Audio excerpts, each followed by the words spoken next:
I'm David Sumner.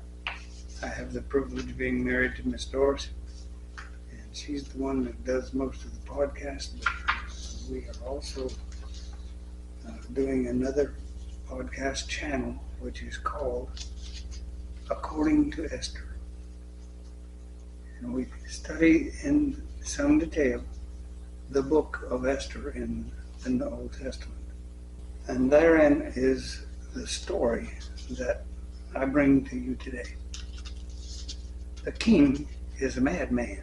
Ahasuerus is his title, but not name. So no one can really understand what king of Persia is the king of the book of Esther. However, our best guess is Xerxes.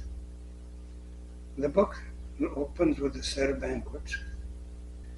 These are shows of the king's power and wealth. The first banquet is the king's banquet and is impressive in its lavishness. It is intended to demonstrate how great and rich Ahasuerus is.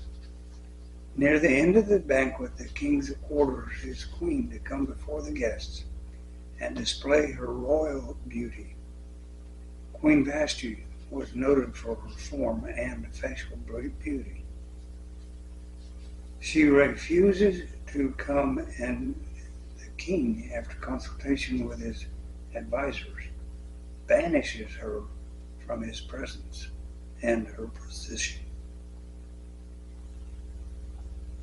If our guess about the king's identity is correct, sometime during the time frame of the book of Esther, not mentioned in the book,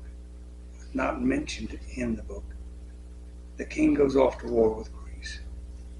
This banquet could then be interpreted as the welcoming the gathering armies that are going to go with him to fight Greece. Xerxes fought against Greece in a war that is well chronicled in history. He comes close to defeating the Greeks, but in a naval battle, his larger and more powerful ships were lured into the narrow rocky inlets. On the banks of these inlets are Greeks, archers, and once in the narrow waters, the advantage of the larger ship becomes a disadvantage. The Greeks win, and in large part because of the naval battle, they win the war. The personality of the king is demonstrated in the following incident. The king ordered a pontoon bridge to be built across one of the inlets. The water was very rough, and the pontoon bridge broke up. The king ordered the head engineer executed and ordered that his soldiers lash the water. Another insight to the king is the inscription over his gate, "I am Xerxes, the great king, the king of all the countries that speak all kinds of languages, the king of the entire far-reaching earth." Two things stand out about the king. First, he's ruled by his emotions. He reacts in anger frequently, and his ego has no bounds. Esther, on the other hand, is living a quiet life in the house of her cousin and adopted father, Mordecai, without being asked for her preferences or considered. She is jerked out of a comfortable setting and corralled into a bunch of women to be sent into the king so he can rape her. She has a high probability she will never see her family again, and if by some extraordinary piece of luck she is chosen, she gets to be the wife of this angry egomaniac. Boy, does that look good. No, it looks bad. But hang on, it's going to get worse. She is chosen. Once taken into the palace, it's against the law for a man to be with Esther. Violation of the law is punishable by death. Mordecai shows his love by waiting in the palace gate. The fact that he waited at the gate indicates that he had gained some political influence, because those Only those who had political influence were allowed to linger at the gate. While on watch at the gate, Mordecai learned about a conspiracy to kill the king. He tells Esther through a messenger, and Esther tells the king, who gives credit to Mordecai. The king is investigated. The king has it investigated and finds that it is true. He has the 2 chamber guards executed, but nothing is done to honor Mordecai. However, this deed is written in the chronicles of the kingdom.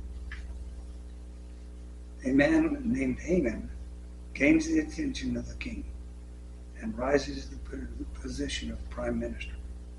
Haman is an Agagite, a race who has a long history of war and hatred towards the Jews. The king orders that everyone bow to Haman, but Mordecai does not bow. This is pointed out to Haman, and Haman is told that Mordecai is a Jew. And in anger, Haman consults diviners, and they cast lots to determine the best time to kill all the Jews in the kingdom. Haman bribes the king into signing an edict to kill all the Jews on the assigned day, which is about 10 or 11 months away. This edict, signed and sent out on the eve of the Jewish Passover, their celebration of deliverance. The result of the edict and its timing caused great confusion and fear among all the Jews in the nation. Mordecai mourns in sackcloth and ashes just outside the palace gate. It is against the rule, against the law, to mourn in the gate. Esther hears of it and sends him clothes, which he refuses, and he sent them back a copy of the edict, the exact amount of the bribe, and also asked her to go into the king and beg for the life of the Jews. She responds that she has not been called to the king for 30 days, and if anyone enters the king's presence without an invitation, they must be killed, unless the king grants them mercy by holding out the scepter to them. Esther has been so protected in the palace that she did not even know about the edict. Mordecai's answer to her is in 3 parts. 1, the palace will not protect you any more than any of the other Jews. 2, God will provide deliverance for the Jews even if you don't do your part, but you and your father's house will die. 3, who knows but what you came into your place in the kingdom for such a time as this? Esther asks all the Jews to do a 3-day fast, after which she goes in before the king, and if I perish, I perish. A dramatic transformation has occurred in Esther. Prior to the answer from Mordecai, every action and response of Esther has been in the passive mood. Mordecai's answer jerks her out of her protected passive world, showing her that she is not the center of the world, but rather a part of a larger story. Indeed, that may well be the primary message for Esther for us. Is it possible that Esther is not so much a story as it is an example for our lives? Is it possible that we are part of a divine fairy tale? I had it so good. Then the curse came through the snake, and I was separated from our lover. But the great prince shows up, releases us from the curse, and draws us to him to live happily ever after. Indeed, we are part of a larger story. Do you, like Esther, need to be jerked out of your comfortable, self-centered world and be made to realize we are here just as part of the divine history to to the place and the part that He assigns to us. Maybe how comfortable I am and how much I have really isn't that important after all.